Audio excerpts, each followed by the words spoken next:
Hi കൂട്ടുകാരെ, എല്ലാവർക്കും പുതിയ വീഡിയോയിലേക്ക് സ്വാഗതം. ഞങ്ങൾ കൊടക് പോയപ്പോൾ എടുത്ത ദൃശ്യമായിരുന്നു കേട്ടോ. ഇത് വളരെ മനോഹരമാണ്. അടിപൊളി എന്ന് പറഞ്ഞാൽ അടിപൊളി യാത്ര. ഫോറസ്റ്റിൻ്റെ ഉള്ളിൽ കൂടെ എത്ര യാത്ര ചെയ്താലും നമുക്ക് മതിയാവില്ല. പ്രത്യേകിച്ച് ഡ്രൈവിംഗ് കൂടിയും ചെയ്യുകയെന്നുണ്ടെങ്കിൽ അതിൻ്റെ ഒരു മൂഡ് വേറെ തന്നെയാണ്. ആ വൈബ് പറഞ്ഞറിയിക്കാൻ കഴിയില്ല. അടിപൊളിയാണ്. അങ്ങനെ പോയി വരുമ്പോഴാണ് വേണ്ട ഫോറസ്റ്റിൻ്റെ ഉള്ളിൽ ഒരു പീച്ചിങ്ങ പോലെ ഇങ്ങനെ തൂങ്ങിക്കിടക്കുന്ന എന്തൊക്കെയോ കായകളുണ്ട്. പക്ഷെ പീച്ചിങ്ങയല്ല, വേറെ എന്തോ ഒരു കായാണിത്.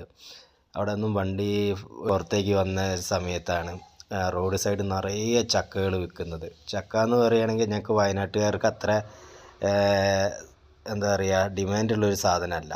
സുലഭമായിട്ട് സീസണിൽ ഞങ്ങൾക്ക് ലഭിക്കുന്ന ഒരു പഴമാണ്. എന്നിരുന്നാൽ പോലും അറുകിലെ ലോക്കൽ ചക്കകളാണെന്നും പറഞ്ഞിട്ട് ഞങ്ങൾ ഇറങ്ങി അവിടുത്തെ ഒരു ചുള തിന്നു കേട്ടോ. എന്തൊരു മധുര അറിയോ, തേൻവരിക്ക മാതിരി അടിപൊളിയായിട്ടുള്ള ചക്കയായിരുന്നു. അങ്ങനെ ഞങ്ങൾ കുറച്ച് ചക്കച്ചോളയൊക്കെ വാങ്ങി വണ്ടിയിലിരുന്ന് തിന്നു. വീണ്ടും യാത്ര തുടർന്നു. ഏതൊക്കെയോ ഗ്രാമങ്ങളിലൂടെയായിരുന്നു ഞങ്ങളുടെ യാത്ര കേട്ടോ. പേരൊന്നും ഞങ്ങൾക്ക് അറിയില്ല, എന്നാലും അടിപൊളിയായിട്ട് ആയിരുന്നു ഈ യാത്ര. ഞങ്ങൾ രണ്ടുപേരും, ഞാനും അളിയനും കൂടിയായിരുന്നു യാത്ര ചെയ്തത്. ഞങ്ങൾ മാക്സിമം എൻജോയ് ചെയ്തിട്ടുള്ള ഒരു ട്രിപ്പായിരുന്നു കേട്ടോ. അപ്പോൾ ഓക്കെ, പുതിയൊരു വീഡിയോ ആയിട്ട് വീണ്ടും കാണാം കൂട്ടുകാരെ. Bye bye.